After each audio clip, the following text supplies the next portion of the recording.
Mi hijo me gritó a la cara. ¡O cedes tu sitio a mi suegra o te largas! Lo dijo delante de 30 personas en la fiesta de Navidad. Su suegra se rió con desprecio. Yo me quedé en silencio. Cogí mi maleta y volví a mi verdadera casa. Al día siguiente, cancelé sus tarjetas de crédito y el alquiler de su casa. Ese grito era de Roberto, mi hijo. Ese sonido desgarró el ambiente cálido y lujoso de la Nochebuena, interrumpiendo el tintineo de las copas. En ese instante, el tiempo pareció detenerse. Me quedé allí, paralizada en medio de la sala. Mi nombre es Elena. Tengo 68 años. Si me vieran ahora, solo verían a una anciana desaliñada, con el pelo recogido a toda prisa en un moño en la nuca, vestida con un viejo pijama manchado de grasa. Delante de mí estaba Roberto, su rostro enrojecido por la ira y el alcohol, sus ojos inyectados en sangre. Justo al lado de Roberto estaba Carla, su esposa, sentada con las piernas cruzadas en un vestido de 20,000 pesos. Con un gesto agresivo, me señalaba directamente a la cara, con el pecho agitado bajo su camisa de marca impecablemente planchada. Todo porque yo, cansada, había arrastrado inconscientemente la silla del lugar de honor junto a él, para sentarme a descansar los pies. Un lugar que, según él, debía ser para su querida suegra. Y al lado de Carla estaba la señora Consuelo, la madre de ella. En sus labios, una sonrisa triunfal era claramente visible. Me miraba con una mirada hipócrita, fingiendo vergüenza, pero en realidad estaba exultante. «Vamos, yerno», dijo la señora Consuelo, con voz dulzona pero llena de veneno. «Yo puedo sentarme en un asiento auxiliar. La consuegra debe estar cansada, déjela que se siente. Al fin y al cabo, ella solo es la cocinera». Esa frase incendiaria fue como echar gasolina al fuego. Roberto golpeó la mesa con fuerza, haciendo saltar el plato de pavo. «No, la señora Consuelo es una invitada de honor. ¿Y usted?», se volvió para mirarme, con una mirada fría y extraña. «¿Se ha mirado? Huele a comida y desluce toda la mesa. Levántese ahora mismo. Ceda su sitio a mi suegra. Si no sabe comportarse, váyase a su cuartucho». «Espera, cariño. ¿Por qué solo ir a su habitación?». Se acercó a mí, pegando su cara fuertemente maquillada a la mía. «Mamá, el cuartucho donde vives. La tierra en esta zona de Polanco es muy cara. Llevamos años manteniéndote. Eso es más que suficiente bondad. Si quieres seguir escondiéndote en esta casa, tienes que pagar el alquiler. Paga religiosamente como un extraño, o vete a la calle». Me quedé atónita, volviéndome para mirar a Roberto, con la última y tenue esperanza de que detuviera a su esposa por esta crueldad irracional. Pero no. Roberto me miró y sonrió con desprecio, una sonrisa cómplice y vil. «Carla, tiene razón. Estás vieja, pero no lisiada. Si quieres un lugar donde quedarte, tienes que saber contribuir y pagar. A partir del próximo mes, suelta el dinero. Si no tienes dinero, vete, así desocupas mi casa». Se me hizo un nudo en la garganta. ¿Sabéis? Si hubiera sido Carla quien me hubiera faltado el respeto, todavía podría haberme consolado pensando que la sangre de otros huele mal. Pero esto era Roberto, el hijo que llevé en mi vientre con dolor, el hijo que crié sola cuando su padre falleció, el hijo por el que sacrifiqué mi juventud para construirle una fortuna que él ahora disfrutaba. Lo miré directamente a los ojos, esperando encontrar algo del Roberto amable de antaño. Pero no, ante mí solo había un hombre débil, vanidoso, dispuesto a pisotear a su propia madre para complacer a la familia de su esposa. Su crueldad dolía más que 1000 puñaladas. La multitud comenzó a murmurar. Los 30 invitados, en su mayoría amigos de clase alta de Carla, empezaron a susurrar, con risitas que resonaban. «¿Qué suegra más desconsiderada? ¿No? Mírala, tan desaliñada, y quiere sentarse en el asiento principal. El hijo tiene razón. Pobre Roberto, qué vergüenza tener una madre tan pueblerina». Esas palabras, sumadas a la mirada de rechazo de mi propio hijo, fueron como un jarro de agua fría. Sentí que la sangre me subía a las sienes. Humillación, vergüenza. ¿Creían que yo era solo la anciana Elena, senil y una carga? ¿Creían que aguantaba porque no tenía a dónde ir, por eso mi hijo se atrevía a echarme como a un perro viejo? Respiré hondo. De repente, algo se rompió dentro de mí. Pero no fue un colapso, fue una liberación. Mi mirada cambió. La amabilidad y resignación cotidianas que me esforzaba por mantener para la armonía familiar se desvanecieron. En su lugar apareció la frialdad y determinación de la jefa Elena, la mujer que una vez se había abierto camino a fuego en la central de abasto, el mercado mayorista más implacable de México. Solté el paño de cocina al suelo. Lentamente me quité el delantal, lo doblé cuidadosamente y lo puse con fuerza sobre la mesa brillante, justo delante de Roberto. Levanté la cabeza y miré directamente a los ojos de mi hijo ingrato. En ese momento, ya no lo miraba como una madre indulgente. Lo miraba como una inversión fallida que debía ser eliminada. Mi voz resonó, grave y firme, ahogando la música de fondo. «Está bien. ¿Quieres que ceda mi sitio? ¿Quieres que me vaya para que tu suegra tenga más espacio?» Roberto se quedó un poco desconcertado por mi actitud tan tranquila y aterradora. Balbuceó, a punto de decir algo, pero yo lo interrumpí. «Acepto esa condición, Roberto». Continué. Mi mirada aguda barrió a Carla y a la señora Consuelo, cuyas sonrisas se habían desvanecido. «Me iré.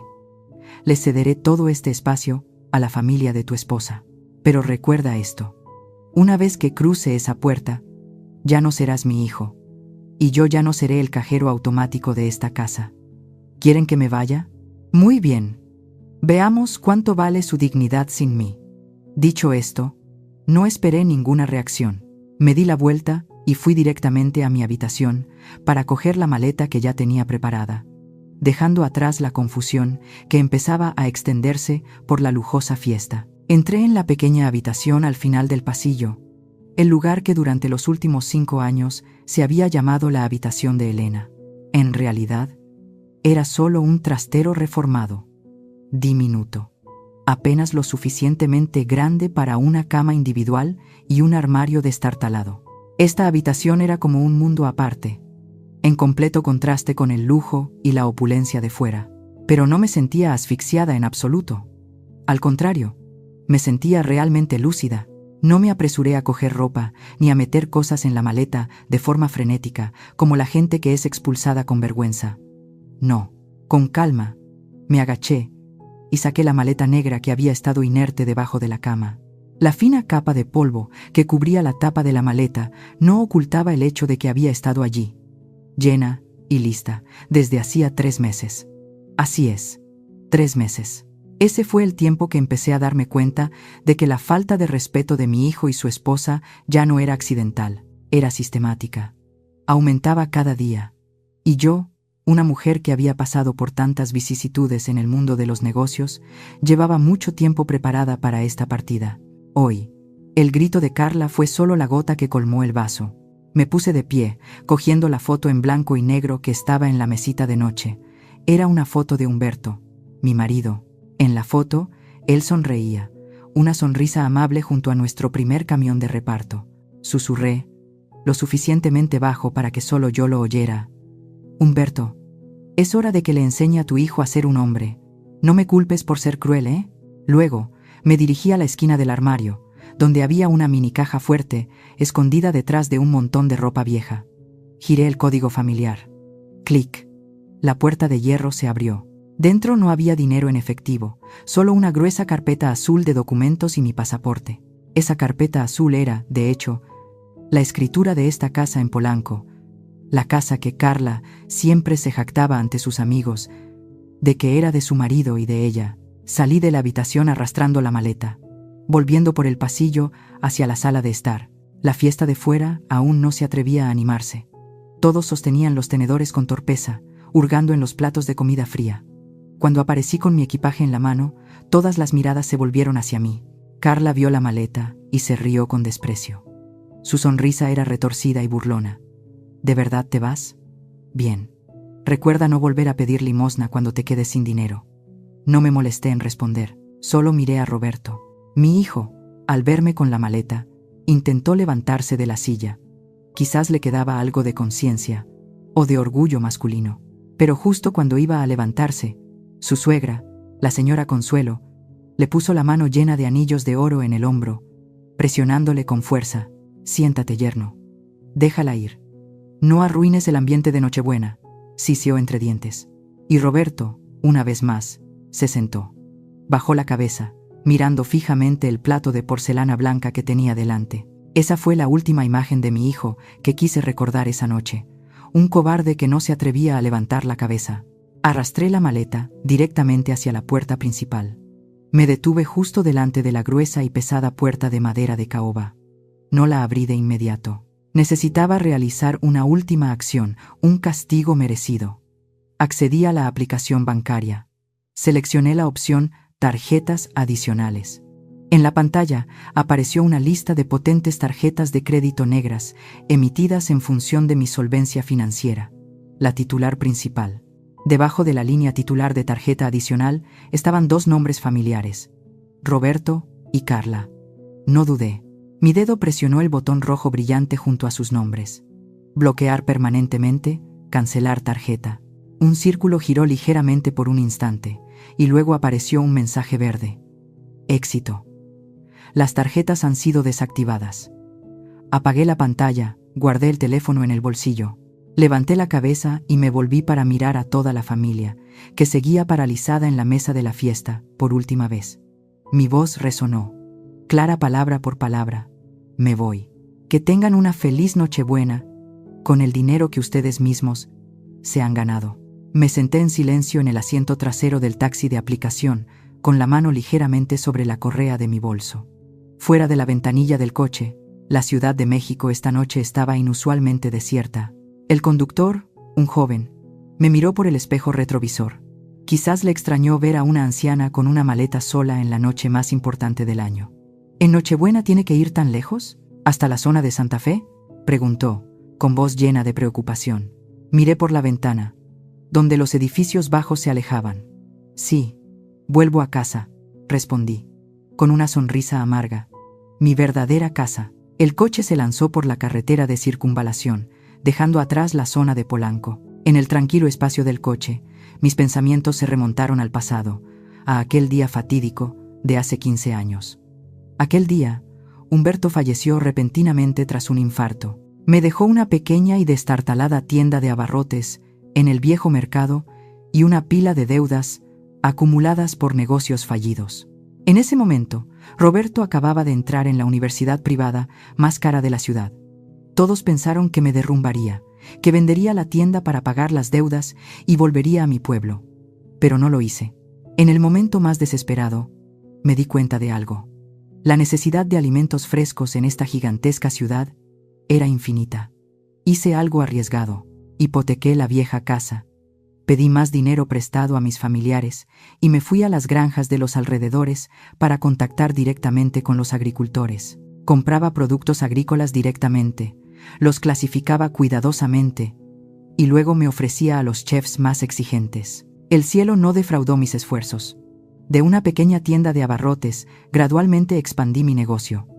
Alquilé almacenes, compré camiones refrigerados, me convertí en la jefa proveedora de alimentos al por mayor para las grandes cadenas de supermercados, con contratos por valor de millones de pesos. Pero les oculté todo eso a Roberto. Había visto a los hijos de mis amigos corromperse, caer en fiestas y drogas solo por depender de la inmensa fortuna de sus padres. Temía que Roberto fuera igual. Quería que mi hijo conociera el valor del trabajo, que se valiera por sí mismo. Por eso, siempre le mentí diciéndole que vivía al día con la escasa póliza de seguro de vida que le había dejado su padre y una mísera pensión. Sin embargo, cometí un error fatal. Aunque oculté mi riqueza, por amor a mi hijo, le pagaba todo en secreto bajo el nombre de ahorros que le dejó su padre. Le compré una casa, un coche, le pagué las deudas de la tarjeta de crédito, y así, sin querer, convertí a mi querido hijo en un parásito pasivo, débil, y ahora, un ingrato. Mi hilo de pensamientos se interrumpió cuando el taxi redujo la velocidad. Habíamos llegado a Santa Fe, la zona financiera más moderna y rica en el extremo oeste de la ciudad. Los majestuosos rascacielos de cristal se elevaban en la noche, brillando intensamente como gigantescos pilares de cristal. El coche se detuvo frente al vestíbulo de una torre de lujo. El portero, vestido con un elegante uniforme, se apresuró a abrirme la puerta del coche. «Bienvenida de nuevo, señora Elena», me saludó con reverencia la recepcionista en el mostrador al verme entrar. «Ya hemos limpiado el penthouse según su solicitud de esta tarde». Asentí ligeramente, sin decir nada, y arrastré la maleta directamente hacia el ascensor privado. Saqué de mi bolso la tarjeta magnética dorada y la pasé ligeramente por el panel de control. La puerta del ascensor se abrió suavemente, llevándome directamente al piso 40, el piso más alto del edificio. Las puertas del ascensor se abrieron, y mi mundo apareció ante mis ojos. El cálido suelo de roble se extendía hasta la gigantesca pared de cristal que ofrecía una vista panorámica del Valle de México, resplandeciente con las luces de abajo. Se me encogió el corazón al pensar en Roberto, en la desastrosa cena de Nochebuena que acababa de dejar. Pero luego, apreté la copa de vino en mi mano. Ya había decidido, esta partida no era una huida. Era el primer paso para corregir el mayor error de mi vida. Me bebí el vino de un trago, sintiendo el sabor amargo mezclado con el dulce en la punta de la lengua, llena de determinación. Mientras tanto, en la villa, justo después de que la puerta de caoba se cerrara detrás de mí, Carla suspiró aliviada. No permitiría que mi ausencia arruinara la fiesta que tanto se había esmerado en presumir en las redes sociales. Se levantó, aplaudió con fuerza, y su voz aguda resonó para disipar el ambiente incómodo. «Vamos todos». La vieja gruñona se fue. El ambiente está mucho más despejado. A divertirnos. Música. Esta noche no nos vamos sin emborracharnos. Pero la alegría duró poco. El reloj marcó las 10 de la noche. Era el momento, según el contrato, en que la banda debía recibir el resto del pago para poder ir a otro evento. El líder del grupo de mariachis, un hombre de mediana edad con un espeso bigote, hizo una señal a la banda para que se detuvieran. Se acercó a Roberto, quien intentaba mostrarse alegre con sus amigos bebedores. «Señor», dijo en voz alta, por encima del ruido, «según el contrato, necesitamos el resto del pago ahora mismo. Un total de 15,000 pesos». Roberto asintió con un gesto generoso. 15,000 pesos. No eran nada para él en ese momento, porque estaba convencido de que la potente tarjeta de crédito de su cartera seguía funcionando perfectamente. Sacó su cartera de cuero y le entregó la brillante tarjeta Platinum al líder del grupo. «Por supuesto, pase la tarjeta», dijo Roberto, con la cara llena de la confianza de un rico anfitrión. Después de algunas operaciones, la pantalla LED mostró un mensaje rojo parpadeante. «Declinada. Tarjeta bloqueada». Roberto frunció el ceño. La sonrisa en sus labios se endureció un poco. Pensó que era un error de la máquina o una mala conexión. «Inténtelo de nuevo. Seguro que es la red», dijo. El director de orquesta lo intentó de nuevo. El resultado fue el mismo. En ese momento, el sudor empezó a perlarle la frente a Roberto. Miró a su alrededor, incómodo. Carla estaba cerca, y al ver a su marido forcejear sin éxito, se acercó molesta.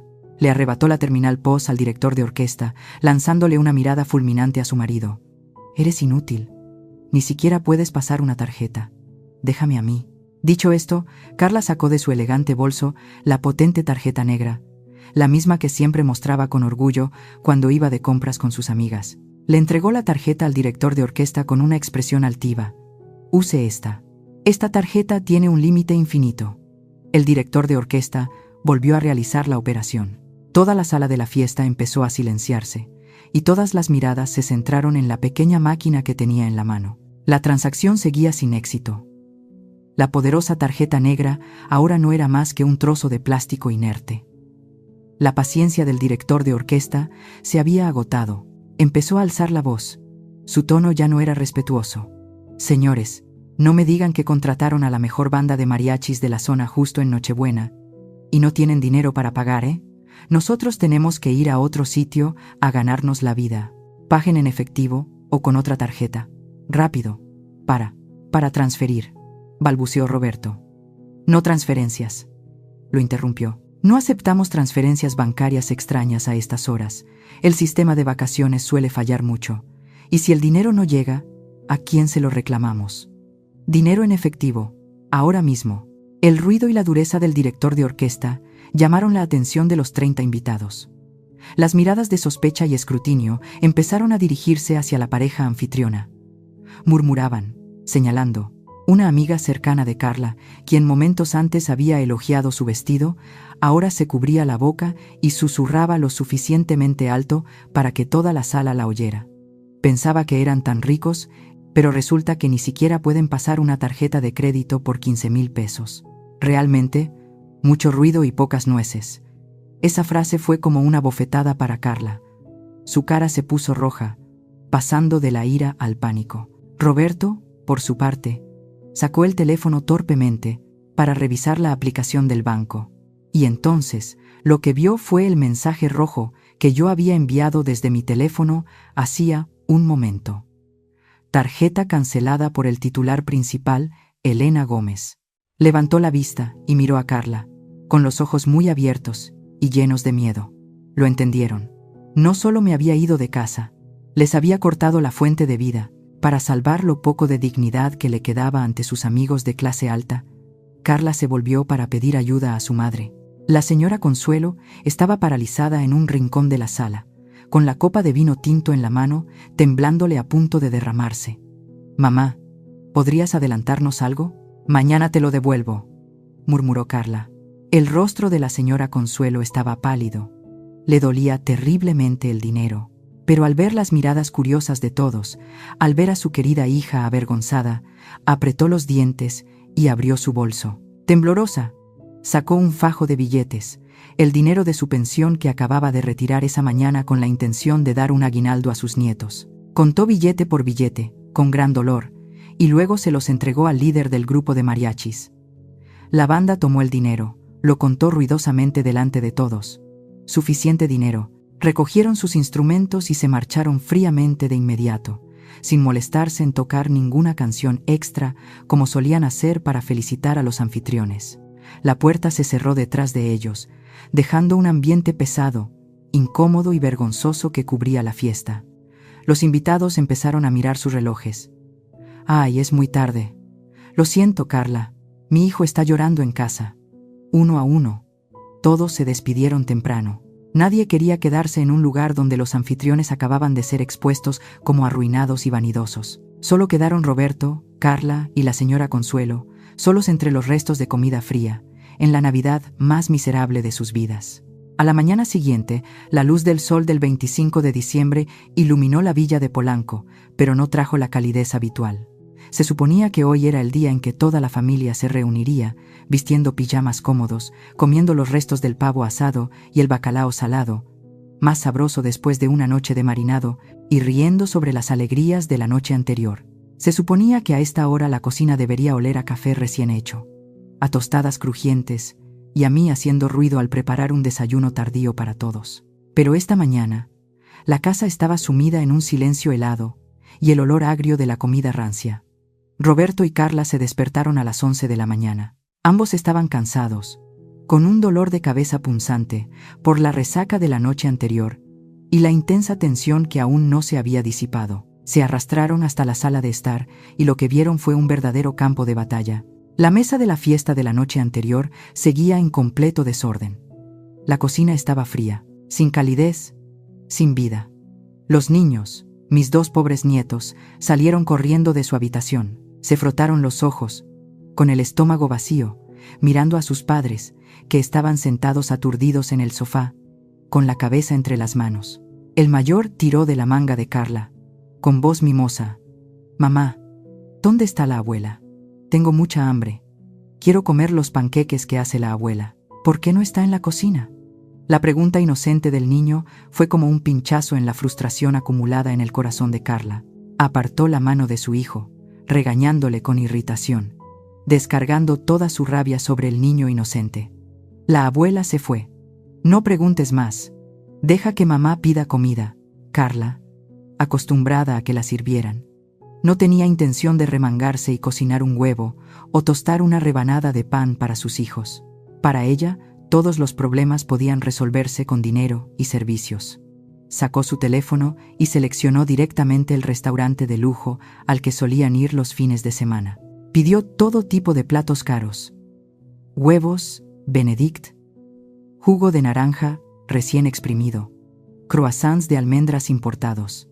Pulsó sin parar, sin mirar los precios, porque el hábito de gastar despilfarradoramente se le había metido en la sangre. El total de la factura apareció: 2,000 pesos. Un desayuno de lujo para una mañana miserable. Carla, Pulsó el botón pedir con impaciencia. Su estómago también rugía de hambre. La pantalla giró por un momento, y luego apareció un mensaje familiar y recurrente. Método de pago no válido. Por favor, revise su tarjeta o seleccione otro método. Carla se quedó paralizada.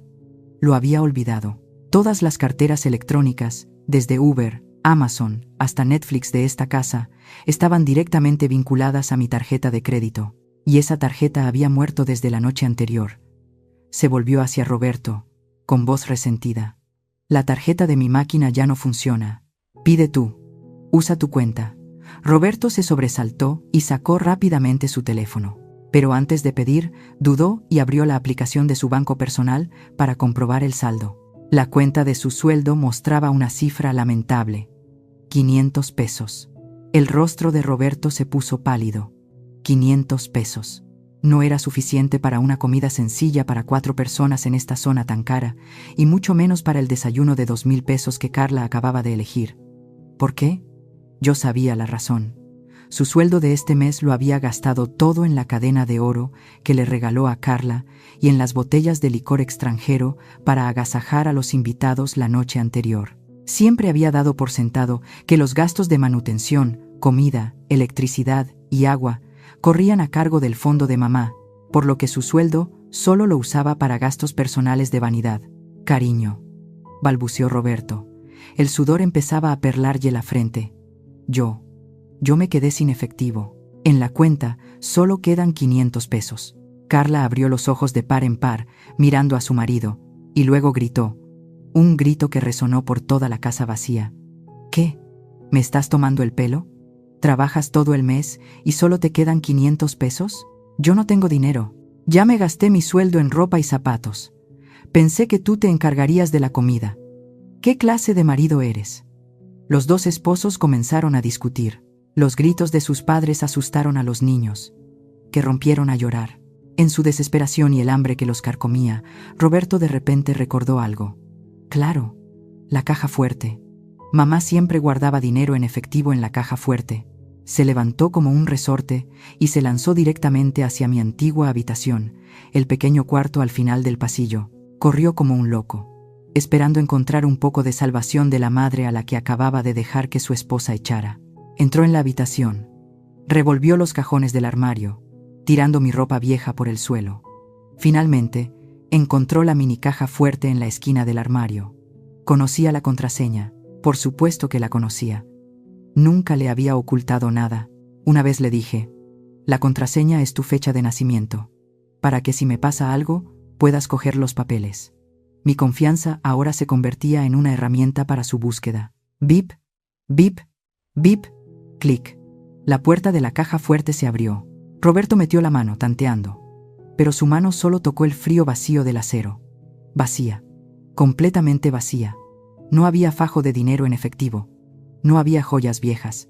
Y, lo más importante de todo, la gruesa carpeta azul de documentos que siempre había visto allí, la escritura de la casa a mi nombre, había desaparecido sin dejar rastro. Roberto se quedó paralizado. Sus piernas se le aflojaron y luego se desplomó lentamente sobre el frío suelo. Sus rodillas golpearon el suelo con un golpe seco. Se dio cuenta de una verdad aterradora, más horrible que el hecho de no tener dinero para desayunar. Su madre, yo, no se había ido por un enfado temporal, como su esposa y él se habían tranquilizado la noche anterior. No se había ido de vacaciones. No se había ido a pasear. Se había ido de verdad. Y se había llevado consigo el poder supremo del propietario. El derecho de propiedad. Carla corrió tras su marido a la habitación, viendo a Roberto sentado en el suelo frente a la caja fuerte abierta de par en par, con el rostro sin una gota de sangre. Le preguntó jadeando, ¿qué pasa? ¿Hay dinero? ¿O la vieja se llevó todo el dinero? Roberto levantó sus ojos sin vida hacia su esposa, con voz débil y temblorosa, como la de alguien con fiebre.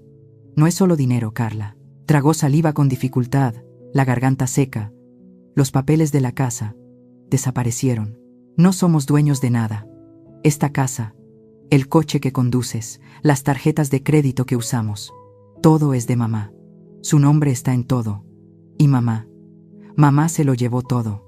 Carla se apoyó en el marco de la puerta, con la mano en la boca, los ojos muy abiertos mirando el vacío indefinido de la caja fuerte. Por primera vez en su vida, su arrogancia se desmoronó, dando paso a un miedo extremo a un futuro sin hogar, sin dinero y sin apoyo. Una semana había pasado desde aquella fatídica Nochebuena. La villa, antes impecablemente limpia, ahora parecía un vertedero de lujo. Las bolsas de basura negras se amontonaban junto a la puerta de la cocina, desprendiendo un olor agrio a comida en descomposición. Carla, mi querida nuera, siempre orgullosa de sus caras uñas, se negaba rotundamente a tocar las bolsas de basura. Decía que era trabajo de la empleada doméstica, o mío. Y Roberto, mi hijo consentido, volvía del trabajo agotado por la presión y la escasez, sin fuerzas para limpiar. La nevera estaba vacía. Las botellas de champán y las latas de caviar habían desaparecido, reemplazadas por unos paquetes de fideos instantáneos baratos y unos panes viejos y secos que Roberto había comprado a toda prisa en la tienda de conveniencia. Los dos esposos comían en silencio, sin dirigirse la palabra. Solo el crujido del pan seco resonaba en la fría y espaciosa sala. Justo a las 9 de la mañana sonó el timbre de la puerta, rompiendo el asfixiante silencio. Roberto se levantó perezosamente, arrastrando los pies para abrir la puerta. Era un hombre de mediana edad, vestido con un traje gris de corte impecable, con un maletín de cuero brillante en la mano, que irradiaba profesionalidad y frialdad. Era mi abogado personal, representante de una de las oficinas notariales más prestigiosas de la ciudad. «Buenos días, señor Roberto», dijo el abogado, con un tono cortés pero distante. «Soy el representante legal de la señora Elena Gómez. Vengo a entregarle un documento importante». Roberto tragó saliva, con un mal presentimiento. Con manos temblorosas, tomó el grueso sobresellado cuidadosamente con cera roja. El abogado no esperó a ser invitado a entrar. Se quedó en el umbral, como si no quisiera pisar el desordenado espacio interior. Roberto volvió a la sala, donde Carla estaba tumbada en el sofá, navegando inconscientemente por el teléfono. «¿Quién es, cariño?», preguntó Carla, sin apartar la vista de la pantalla. «El abogado de mamá», respondió Roberto, con la voz quebrada. Al oír eso, Carla se levantó de inmediato. Ambos se juntaron para abrir el sobre. Dentro había un paquete de documentos legales oficiales, impresos en papel blanco de alta calidad, con un título en negrita que les saltó a la vista: Aviso de terminación de contrato de préstamo de propiedad y solicitud de recuperación de vivienda. Roberto leyó cada palabra en voz alta. Sus manos empezaron a temblar incontrolablemente. El documento establecía claramente argumentos legales irrefutables. La villa en Polanco era propiedad única y legítima de la señora Elena Gómez, es decir, mía. Durante los últimos 5 años, le había permitido a su hijo y a su nuera vivir allí bajo un contrato de préstamo de propiedad, una forma de permitir que los familiares usaran la casa de forma gratuita, sin cobrar alquiler. Eso era el amor de una madre, la protección que les brindaba. Pero el siguiente párrafo fue el golpe de gracia. Mi abogado había citado textualmente las palabras de Carla la noche de Navidad, registradas en el acta de declaración de los empleados temporales presentes ese día. Las palabras estaban impresas en cursiva, afiladas como un cuchillo. Se solicita el pago del alquiler o el desalojo. Roberto continuó leyendo mi decisión, con la voz entrecortada. Mi cliente, la señora Elena Gómez, acepta la solicitud de la señorita Carla. A partir de hoy, la relación de alojamiento gratuito termina oficialmente.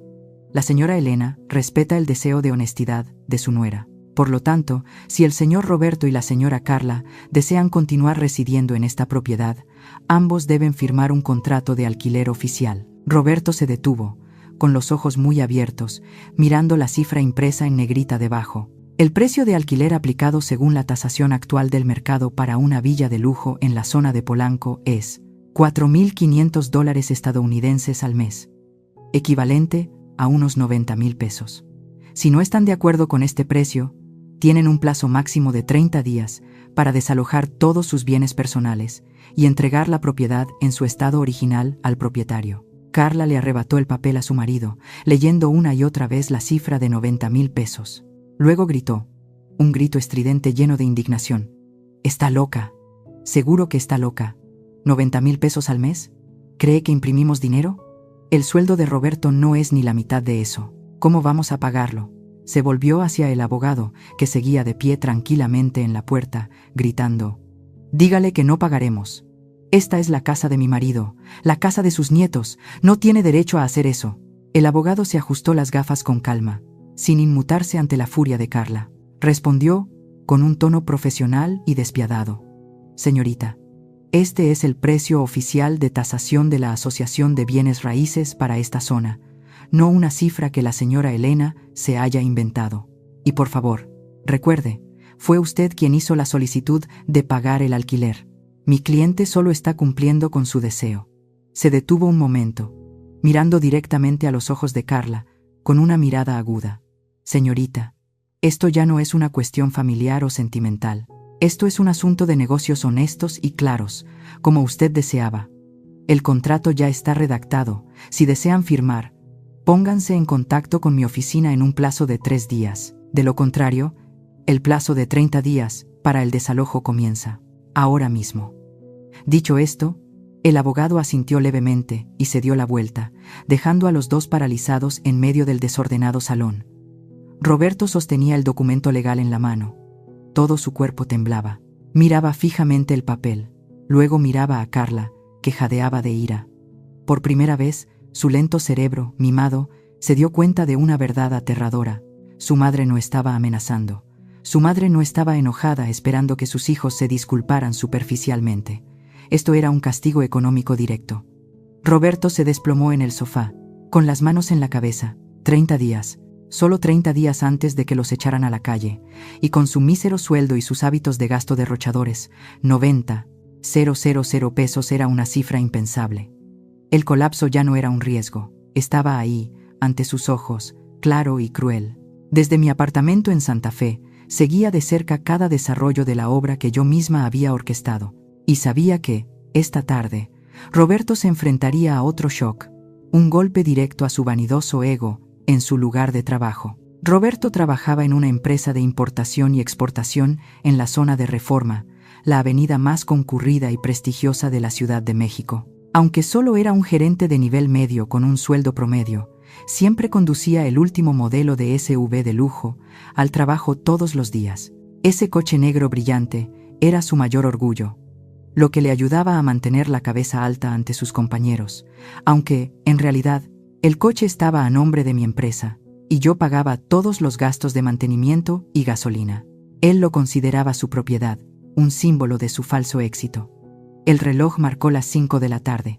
Hora de salida.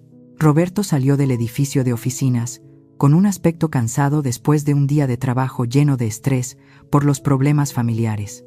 Se dirigió al estacionamiento subterráneo, donde le esperaba su querido coche. Probablemente pensaba en conducir a casa, poner la música a todo volumen para olvidar el maldito aviso de desalojo de la mañana. Se acercó al coche. Metió la mano en el bolsillo del pantalón para sacar la llave inteligente.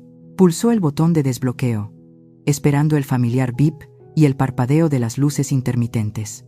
Pero no pasó nada. Volvió a pulsar, con más fuerza. Seguía inmóvil. El coche estaba allí como una masa de hierro inerte, rechazando fríamente a su dueño. Roberto frunció el ceño. Golpeó la llave contra la palma de su mano, pensando que la batería estaba baja. Se acercó a la ventanilla, con la intención de abrirla con la llave mecánica. Justo en ese momento, 2 grandes guardias de seguridad del edificio y un hombre desconocido con el uniforme de una compañía de arrendamiento financiero se acercaron. Su aparición hizo que los colegas que estaban recogiendo sus coches se detuvieran a observar con curiosidad. «¿Es usted el señor Roberto?», preguntó el hombre desconocido, con voz tajante. «Sí, soy yo. ¿Qué pasa? ¿Mi coche está averiado?», preguntó Roberto, aturdido. El hombre negó con la cabeza, sacando un papel con un sello rojo. «Soy el representante de la compañía de arrendamiento financiero. Este coche está registrado a nombre de la empresa de transporte de la señora Elena Gómez. Esta mañana, la señora Elena envió un aviso oficial de rescisión del derecho de uso del vehículo de la empresa para usted. Tenemos una orden de recuperación del coche de inmediato». Roberto se quedó paralizado. Balbuceó. ¿Recuperación del coche? Se equivocan. Este es el coche que mi madre me dejó para ir al trabajo. Mi madre me lo compró. ¿Cómo pueden recuperarlo? El representante sonrió con desdén, con la mirada fría fija en Roberto. Se equivoca, señor Roberto. En los documentos legales, usted nunca ha sido el propietario. Usted solo era un usuario autorizado de los bienes de la empresa, y esa autorización ha sido revocada por completo a las 8 de la mañana de hoy. Por favor, entregue la llave de repuesto que tiene en la mano. De lo contrario, nos veremos obligados a denunciar a la policía por apropiación indebida de bienes. Alrededor, la multitud de colegas comenzó a murmurar. Risitas, miradas de lástima y burla se dirigieron hacia Roberto. Su máscara de empresario exitoso fue arrancada a plena luz del día. Se quedó allí, con la cara roja de humillación, con las manos temblorosas sosteniendo la llave. No había vuelta atrás. No había madre a quien llamar para pedir ayuda. Roberto apretó los dientes y le lanzó la llave al otro hombre. «Está bien. ¡Tómela! ¡Tómela!», gritó desesperado. El representante tomó la llave y le hizo una señal al guardia para que abriera la puerta. El SUV arrancó y lentamente salió del sótano, dejando a Roberto solo entre el humo de los coches y las miradas curiosas. Ese día, por primera vez en 10 años, Roberto tuvo que ir a pie a la estación de metro. Tuvo que apiñarse en un vagón de tren abarrotado en hora punta, respirando el olor agrio a sudor, algo que antes solía despreciar como transporte para pobres. El tren lo llevó de vuelta a la dura realidad que había estado evitando durante tanto tiempo. Roberto llegó a casa a las 7 de la tarde, casi 2 horas más tarde de lo habitual. Entró arrastrando los pies, agotado, esperando encontrar algo de luz y calor, pero lo que le recibió fue una oscuridad total. La villa estaba completamente a oscuras. No había luces ni sonido de televisión. «¿Carla?», llamó en voz alta, con voz asustada. «Estoy aquí», se oyó la voz de Carla desde la esquina del sofá, acompañada de sollozos. Roberto tanteó para encender el interruptor de la luz. Clic, clic. No encendía. Sacó su teléfono para usar la linterna. Carla estaba sentada acurrucada en el sofá, con lágrimas en los ojos. «Se ha ido la luz». «Cariño», sollozó Carla. «También se ha ido el internet y el cable. No puedo ver películas, ni navegar por internet, ni encender el aire acondicionado». Roberto se quedó atónito. «¿Otra vez, mamá? ¿Por qué cortaron la luz? La factura de este mes pensé». «¿Pensaste qué?», gritó Carla. Todas las facturas de luz, agua e internet estaban configuradas para pagarse automáticamente desde la cuenta de tu madre. Ella bloqueó la cuenta, canceló los enlaces y la compañía lo cortó. Dijeron que la factura del mes anterior no se pagó. Mira, ella quiere matarnos». En ese momento, la puerta se abrió de golpe. La señora Consuelo, la suegra de Roberto, irrumpió con una linterna en la mano. Había venido a visitar a su hija, y al ver la oscuridad total, su ira se desató. La luz de la linterna parpadeó sobre el rostro aturdido de su yerno. «Dios mío, ¿qué le pasa a esta casa?», gritó. «La suegra de mi hija es una bruja malvada. ¿Se atreve a cortar la luz de sus nietos?». Luego se volvió hacia Roberto, apuntándole directamente con la linterna a la cara, regañándole sin piedad. «Pero Roberto, ¿qué clase de marido eres? ¿Dejas que tu esposa y tus hijos vivan así? El coche embargado, la casa a punto de ser desalojada, y ahora ni siquiera hay una bombilla para usar. Si lo hubiera sabido, habría casado a mi Carla con el carnicero Pedro, que vende carne de cerdo en el mercado, en lugar de contigo. Inútil». Roberto se quedó allí, sin atreverse a replicar ni una palabra. Su autoestima había sido completamente destrozada. La señora Consuelo, cansada de regañar y sintiendo demasiado calor en la casa, se dio la vuelta bruscamente hacia la puerta. «Bueno, me voy. No puedo quedarme en esta posilga oscura ni un minuto más. Carla, mañana empaca tus cosas y vete a casa de tu madre por un tiempo. Y tú, Roberto, arréglatelas solo. Cuando haya luz y agua como es debido, entonces ven a buscar a tu esposa».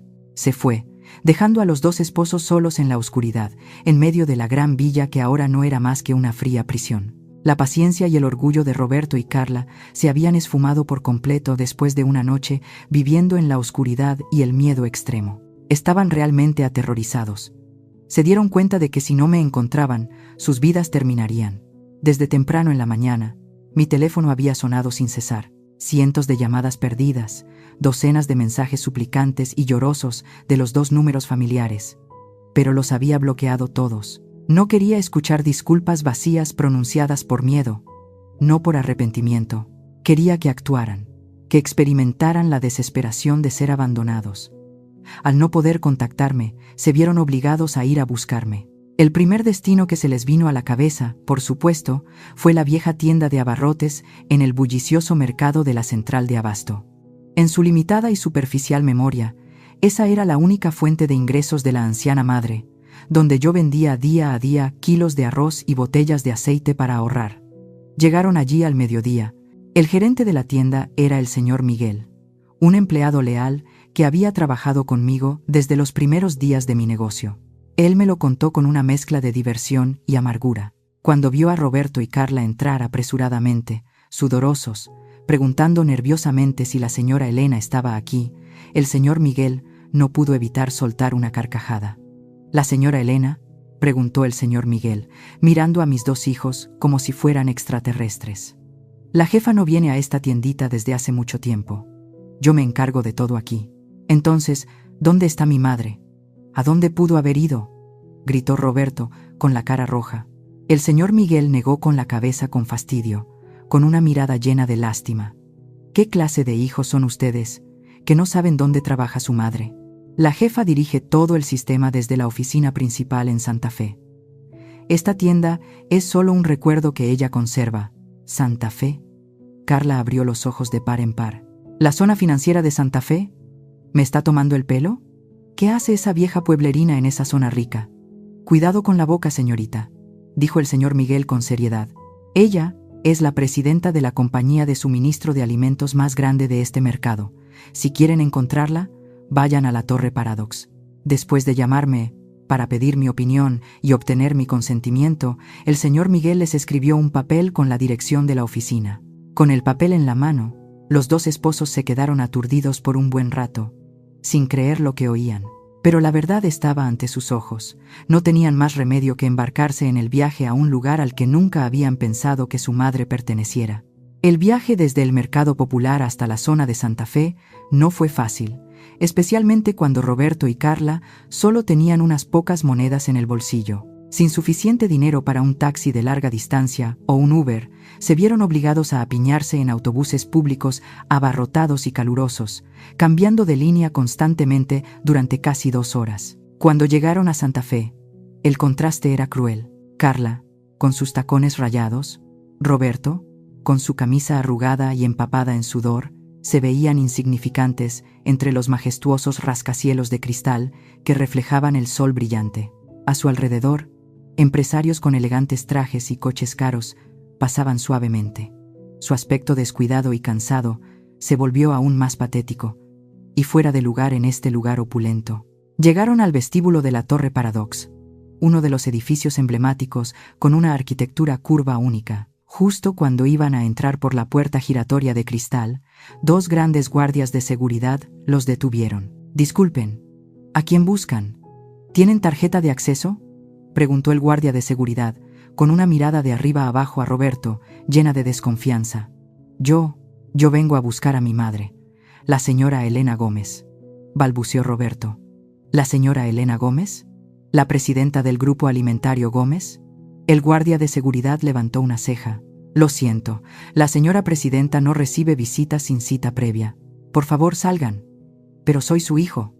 «Déjame entrar», gritó Roberto, intentando forzar el paso. «Salgan ahora mismo, o llamaremos a la policía», gritó el guardia de seguridad, empujando a Roberto hacia atrás. Al no poder entrar al vestíbulo con aire acondicionado, los 2 esposos se dirigieron al parque de enfrente del edificio. Sin agua, sin comida, con el estómago rugiendo de hambre, se sentaron allí, mirando la torre que se alzaba hasta el cielo donde estaba su madre, esperando en vano. Pasó 1 hora, 2 horas, luego 3. La arrogancia de Carla se derritió con el maquillaje de su cara. La vanidad de Roberto se evaporó con su sudor. A la 4ª hora, cuando el atardecer empezaba a teñir el cielo, sonó el teléfono interno de mi escritorio. Miré hacia el parque a través de la ventana del piso 40, viendo 2 pequeñas figuras, agotadas. Ya era suficiente. La lección de la espera había terminado. asentí a mi secretaria personal. Bájalos. Pero recuerda, solo dales 15 minutos. La secretaria bajó al vestíbulo y salió al parque. Roberto y Carla estaban casi exhaustos en ese momento. Al ver a la persona del edificio dirigiéndose hacia ellos, se levantaron como resortes. La señora Elena ha accedido a recibirlos, dijo la secretaria, con un tono profesional y frío. Sin embargo, está muy ocupada y solo puede dedicarles exactamente 15 minutos. Por favor, síganme. Como náufragos aferrándose a un tronco, Roberto y Carla siguieron a la secretaria, cabizbajos, pasando por el control de seguridad sin atreverse a decir una palabra. La puerta del ascensor de acero inoxidable se deslizó con un suave ping. Por primera vez, Roberto y Carla entraron en mi mundo real.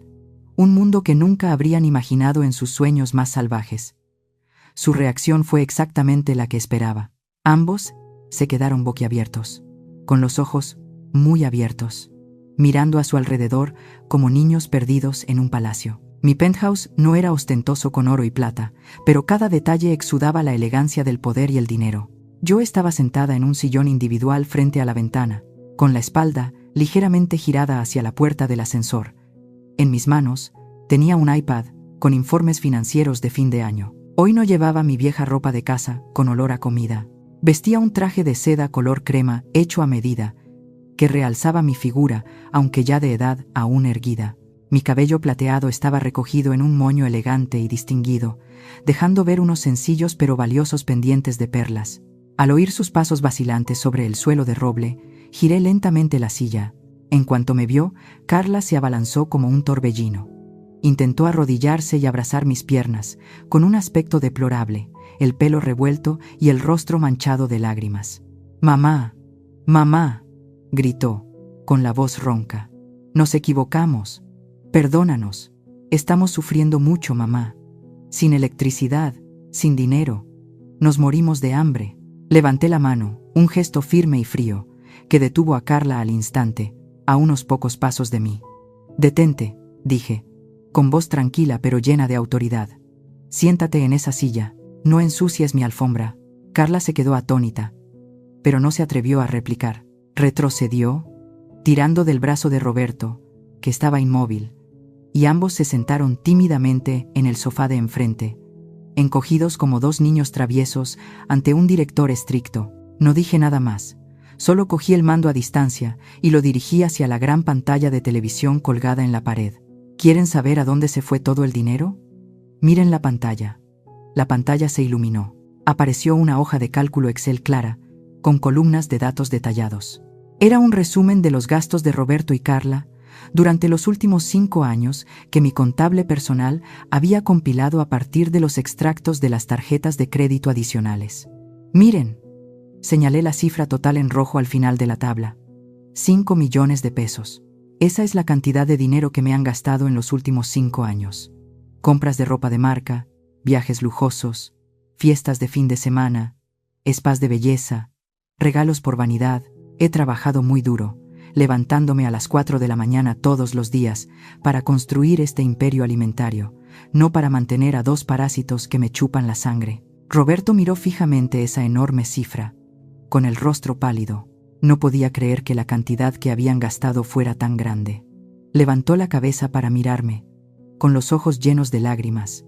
«Mamá, yo realmente no sabía que eras tan rica. Pensaba que solo tenías unos pocos ahorros de papá. ¿Por qué? ¿Por qué no me dijiste la verdad?» Sonreí amargamente, una sonrisa agridulce. «Si te lo hubiera dicho, ¿seguirías trabajando, Roberto? ¿O dejarías ese trabajo de gerente mediocre para quedarte en casa jugando y gastando dinero? Si te hubiera dicho que era la presidenta de la corporación, ¿habrías aprendido a ahorrar? ¿O habrías gastado 10 veces más que esto? Te lo oculté para protegerte, Roberto. Quería que fueras independiente, que te convirtieras en un hombre de verdad, pero fracasé. Mi indulgencia te convirtió en un inútil». Roberto agachó la cabeza, tan avergonzado que no se atrevía a respirar. Las lágrimas de arrepentimiento real comenzaron a caer al suelo. «Mamá, te lo ruego», sollozó, con voz temblorosa. «Sé que me equivoqué. Soy un cobarde. Soy débil. Pero por favor, dame una oportunidad para empezar de nuevo. Cambiaré. Te prometo que cambiaré. Miré a mi hijo. Por muy dura que fuera, el corazón de una madre siempre se ablanda en ocasiones. Creía que quería cambiar, pero querer es una cosa, y lograrlo requiere una presión real. Creo que quieres cambiar, dije, con la voz un poco más suave pero manteniendo la seriedad. Pero el cambio necesita presión, Roberto. Las promesas vacías no tienen valor aquí. Me levanté y me dirigí a la ventana, mirando hacia la ciudad. No voy a ponerles las cosas difíciles. Sigo siendo su madre. La casa de Polanco se puso a la venta ayer. Tienen exactamente 20 días más para mudarse. Después de vender la casa, descontando los gastos, todo el dinero lo usaré para abrir una fundación benéfica para apoyar a mujeres solteras emprendedoras. No recibirán ni un céntimo de la venta de la casa. Carla dejó de llorar. Con los ojos muy abiertos de asombro, habían perdido la casa de verdad. Me di la vuelta y miré directamente a Roberto. No les daré más dinero. Absolutamente no. Pero les daré una caña de pescar, aunque sea muy pesada y rudimentaria. Les presentaré un trabajo a tiempo parcial por las noches y los fines de semana en mi almacén en el mercado mayorista. Roberto levantó la vista, con un destello de esperanza en los ojos. ¿Como gerente de almacén, mamá? No, negué con la cabeza con firmeza. Puesto de estibador. Sueldo por horas, pagado por producto. Si quieres ganar dinero para mantener a tu esposa e hijos, para pagar un nuevo alquiler, empieza desde abajo, donde yo empecé. Deja que el sudor te enseñe el valor del dinero. Roberto se quedó atónito por un momento. Luego apretó los labios y asintió con fuerza. Lo haré. Gracias, mamá. Miré el reloj en mi muñeca. Los 15 minutos terminaron. La reunión concluye aquí. Pulsé el botón de intercomunicador de la mesa. Guardia, despida a los invitados. 2 grandes guardias de seguridad aparecieron en la puerta del ascensor. Roberto y Carla se levantaron. Me saludaron con una reverencia que nunca antes habían hecho. Y luego entraron en el ascensor en silencio, llevándose la lección más cara de sus vidas. Febrero había llegado. Había pasado un mes desde aquel día fatídico en que di mi ultimátum a mi hijo y a mi nuera. La lujosa villa de Polanco se había vendido, y el dinero recaudado lo había transferido directamente a la cuenta de la fundación benéfica recién establecida, tal como les había dicho. La vida de Roberto y Carla había cambiado por completo. Una transformación dolorosa, pero necesaria. Ya no vivían en la zona rica. Con sus escasos salarios y sin mi ayuda, se vieron obligados a mudarse a Iztapalapa, un distrito popular, concurrido y ruidoso en el este de la ciudad, a 1 hora en tren del glamuroso centro. Era un viejo apartamento en un edificio de apartamentos deteriorado, de unos 50 metros cuadrados. Ya no había un gran salón, ni jardín, ni empleada doméstica, solo el incesante ruido de los coches de la calle y el ruidoso sonido de la música de los vecinos. Carla, la nuera que antes solo sabía ir al spa y comprar bolsos de marca, ahora había probado el sabor del trabajo real. Ya no tenía dinero para mantener su lujoso estilo de vida, y lo que era más importante, entendía que si no trabajaba, toda la familia moriría de hambre. Consiguió un trabajo como recepcionista en una pequeña clínica dental cerca de casa. Todos los días, Carla tenía que estar de pie durante 8 horas para dar la bienvenida a los pacientes, organizar citas y contestar el teléfono. Sus zapatos de tacón de marca ahora estaban arrinconados, reemplazados por zapatos planos baratos para aliviar el dolor de pies. Cada vez que llegaba a casa, se quejaba de la hinchazón de los pies y el dolor de espalda. Pero lo extraño era que no se atrevía a dejar el trabajo. Cuando tenía en sus manos los escasos salarios de fin de semana, los atesoraba como un tesoro, calculando cada céntimo para comprar comida para sus hijos, en lugar de tirarlos por la ventana en cosas inútiles. La consuegra, Consuelo, a veces también pasaba por ese pequeño apartamento. Fruncía el ceño al criticar el sofá desgastado y hacía una mueca por el olor a cebolla y ajo que salía de la pequeña cocina. Pero esta vez, no se atrevió a decir ni una palabra ni a regañar a su yerno. Vio a su hija lavando platos y ropa ella misma y entendió que su poder había terminado cuando ya no había nadie que les diera dinero. El silencio de la señora Consuelo fue el reconocimiento del nuevo orden que yo había establecido. En cuanto a Roberto, su cambio me reconfortó más aún. Durante el día, mantenía su trabajo de oficina en la zona de Reforma, aunque ahora tenía que ir en metro y autobús durante 2 horas de ida y vuelta, en lugar de conducir un coche de lujo. Pero la verdadera transformación se producía por las noches y los fines de semana. Tal como habíamos acordado, Roberto iba a mi almacén en el mercado mayorista para trabajar horas extras. Le había dicho explícitamente al gerente del almacén que no le diera ningún trato preferencial. Allí no era el hijo de la presidenta, solo era un empleado temporal llamado Roberto. Su tarea era revisar la mercancía, cargar y descargar pesadas cajas de verduras de los camiones al almacén refrigerado. A veces lo observaba en secreto desde lejos. Veía a mi hijo, que antes solo sabía sostener copas de vino y firmar documentos, ahora sudando profusamente, con la camiseta empapada en la espalda, forzándose a cargar sacos de patatas. El gerente del almacén lo regañaba cuando se demoraba y sus compañeros se reían cuando era torpe. Pero Roberto no se rendía. Apretó los dientes y trabajó. Sus manos empezaron a endurecerse. Esas gotas de sudor salado realmente lavaron su actitud de niño mimado y cobarde que había tenido durante tanto tiempo. Cuando recibió el sobre con su salario por horas a finales de semana, vi en sus ojos un orgullo que nunca antes había visto. Era el orgullo de un hombre que sostenía en sus manos dinero limpio, ganado con su propio esfuerzo, y no dinero pedido a su madre. La relación entre nosotros seguía teniendo cierta distancia, pero se estaba reparando de una manera más sana. No los veía a menudo. Quería que tuvieran espacio para arreglárselas solos. Sin embargo, la semana pasada fue el cumpleaños de mi nieto mayor. No podía faltar, pero tampoco quería aparecer para alterar la vida que poco a poco se estaba normalizando para ellos. Envié a un repartidor a la casa de Iztapalapa con un gran pastel de chocolate y un regalo especial. Era una libreta de ahorros a nombre de mi nieto, con una cantidad de dinero suficiente para asegurar su educación futura. Junto con eso, una tarjeta con un breve mensaje. Este dinero solo se puede retirar cuando cumplas 18 años para usarlo en la universidad.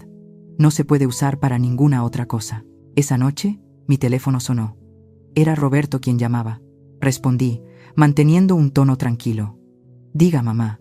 Hubo un breve silencio al otro lado de la línea, y luego la voz de Roberto sonó, más profunda y madura que antes. Mamá, recibí el regalo. Gracias por el pastel y la libreta de ahorros para el niño. Los pequeños están muy contentos. Esperé una queja sobre las dificultades o una sugerencia para pedir un poco más de dinero de bolsillo como solía hacer. Pero no. Roberto no pidió nada. Cuídate, mamá. Estos días hace viento. Recuerda abrigarte.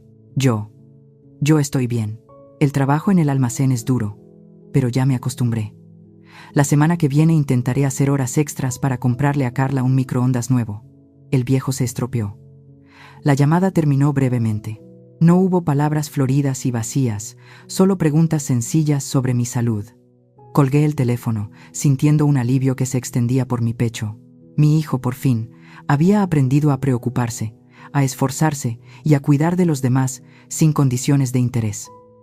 Esta noche, volví a mi penthouse en Santa Fe. El espacio en el piso 40 seguía siendo tan tranquilo y lujoso como siempre. Salí al gran balcón, dejando que la fresca brisa nocturna agitara mi cabello plateado. Debajo de mí, la Ciudad de México se extendía infinitamente, brillando como una inmensa galaxia, con millones de cálidas luces amarillas. En mi mano, una taza de ponche caliente, con el dulce aroma de frutas secas y canela. Esta bebida tradicional siempre me hacía recordar los viejos tiempos. Días difíciles pero llenos de amor. Levanté la copa de vino en alto, hacia el cielo estrellado, sonriendo suavemente como si estuviera hablando con mi difunto esposo. Humberto, ¿lo ves? Lo logré. Tuve que ser un poco cruel, un poco dolorosa. Pero tu hijo finalmente se ha convertido en un hombre. Puedes descansar en paz. Bebí un sorbo de vino caliente y reconfortante, sintiéndome en paz absoluta. Me di la vuelta y entré en la casa, donde sobre mi escritorio ya estaba la pila de documentos de la nueva fundación benéfica que debía firmar por la mañana. Ya no era la vieja y superflua suegra a la que sus hijos echaban de su propia casa. Han pasado 3 años. El tiempo a mi edad pasa volando, pero para mis hijos han sido 3 largos años de transformación. Esta Nochebuena no pasé la Navidad en el frío penthouse de Santa Fe. Por primera vez desde aquel tormentoso evento, Roberto y Carla me invitaron a cenar a su casa. No para pedir dinero, ni por obligación, por teléfono. Roberto me dijo con voz vacilante pero llena de orgullo: «Mamá, ven, este año lo hemos hecho todo nosotros. No es lujoso, pero es con todo nuestro cariño. Mi coche se detuvo frente al viejo edificio de apartamentos en Iztapalapa. El barrio seguía ruidoso, con baratas luces decorativas colgadas por todas partes, y el sonido de la música cumbia resonando desde los apartamentos. Pero a diferencia de la última vez que vine con la mentalidad de quien impone un castigo, esta vez vine con la mentalidad de una invitada esperada. Apartamento 302. La puerta se abrió, y el olor familiar me invadió. Era el olor a romeritos y a camarón seco cocinado con salsa mole. Mamá ya llegó. Roberto salió a recibirme. Su cabello ya tenía algunas canas, aunque no había cumplido los 40. Su mano, cuando tomó la mía, estaba áspera y callosa, una señal de 3 años de trabajo como estibador en el almacén. Pero sus ojos brillaban, su espalda estaba recta. Ya no agachaba la cabeza evitando mi mirada como aquella noche en Polanco. Llevaba una camisa de cuadros sencilla, limpia e impecablemente planchada. Dentro, el apartamento de 50 metros cuadrados era pequeño pero sorprendentemente ordenado. Los viejos muebles brillaban de limpios. En las paredes no había cuadros ostentosos, sino diplomas y reconocimientos de mis 2 nietos. Y Carla estaba en la pequeña cocina, con un sencillo delantal de algodón. Al verme, se secó las manos rápidamente con un paño y salió sonriendo tímidamente. «Mamá, siéntese por favor. La casa es pequeña. Disculpe». Ya no tenía uñas largas con pedrería, ni vestidos de seda. Carla había engordado un poco. Su rostro sin maquillaje tenía algunas arrugas en los rabillos de los ojos, pero su sonrisa era más genuina que nunca. Trajo un plato de pavo. El pavo era mucho más pequeño que el de hace 3 años, probablemente de los congelados que se compran en el supermercado en oferta, pero estaba cuidadosamente asado hasta quedar dorado. «Aprendí tu receta, mamá», murmuró Carla. «Esta salsa mole me llevó 8 horas. No usé salsa enlatada». Nos sentamos en la pequeña mesa del comedor, con las rodillas rozándose. La cena comenzó. No había vino caro, solo refrescos y cerveza nacional, pero el ambiente era inusualmente cálido. Los niños charlaban animadamente sobre la escuela, presumiendo de que su padre Roberto les había enseñado a arreglar bicicletas y su madre Carla a tejer. En medio de la cena, Roberto dejó los palillos, me miró y dijo: «Mamá, tengo buenas noticias. El mes que viene me ascienden a jefe de equipo de carga y descarga. El sueldo aumenta 2,000 pesos. Y estoy tomando clases nocturnas de gestión de almacenes. Quiero entender el proceso operativo real, no solo usar la fuerza», asentí, conteniendo las lágrimas de emoción. No me pidió un puesto directivo. Aprendió por sí mismo a ascender a esa posición. Carla también habló con vacilación. Yo también quiero darte las gracias, mamá. Al principio te odiaba mucho. Pensaba que eras la persona más malvada del mundo. Pero el mes pasado, cuando pude comprar el nuevo uniforme escolar de mi hijo con mi propio sueldo, entendí lo que decías. La sensación de gastar tu propio dinero es muy reconfortante, mamá. No tienes que preocuparte de que nadie te lo quite, ni de ver la actitud de nadie. Sacó de su bolso una pequeña caja de regalo, envuelta torpemente. «Esto es para ti, mamá. No es de marca. Es una bufanda de lana que tejí yo misma en los ratos libres de la clínica». Tomé la bufanda de lana de color burdeos. Algunas puntadas estaban mal. La lana era un poco gruesa, pero para mí era más cálida que cualquier bufanda de cachemira que hubiera usado. Me la puse al cuello, sonriendo. «Es hermosa. Me gusta mucho». Esa noche, cuando me disponía a marcharme, Roberto me acompañó hasta el coche. Antes de subir, me detuvo, mirándome directamente a los ojos. «Mamá, no vendas la casa de Polanco». Levanté una ceja. «¿Pero si la vendí hace mucho? ¿La echas de menos?». Roberto negó con la cabeza enérgicamente. «No, no la echo de menos. Quiero decir, no nos dejes ninguna propiedad. El dinero que tengas, úsalo para viajar, hacer obras de caridad, hacer lo que te guste. Nosotros estamos bien. La mayor fortuna que me has dado no fue esa casa, sino la crueldad de hace 3 años. Gracias, mamá, por echarme». El coche arrancó, dejando atrás el viejo edificio de apartamentos. Miré por el espejo retrovisor y vi a Roberto todavía allí, despidiéndose con la mano. Resulta que el amor de los padres no es construir un castillo para que sus hijos se refugien, sino equiparlos con piernas lo suficientemente fuertes para caminar sobre las piedras. Perdí una villa de $1 millón, pero recuperé la dignidad de mis hijos. Esa fue la inversión más rentable de la vida de Elena Gómez. En la fría noche de Navidad, con la bufanda de lana imperfecta de mi nuera, me sentí la madre más rica del mundo. Gracias por escuchar hasta el final. Si esta historia ha tocado tu corazón, compártela con tus seres queridos. A veces, una sola historia puede ser suficiente para calmar un día agotador. Comparte las historias familiares que tú o tus seres queridos hayan vivido, y escucha los viajes de mujeres que han transformado el dolor en fuerza y el daño en sabiduría. Cada día una mujer, cada día una lección de coraje y dignidad. Que la gracia de Dios esté contigo. Nos vemos en la próxima historia.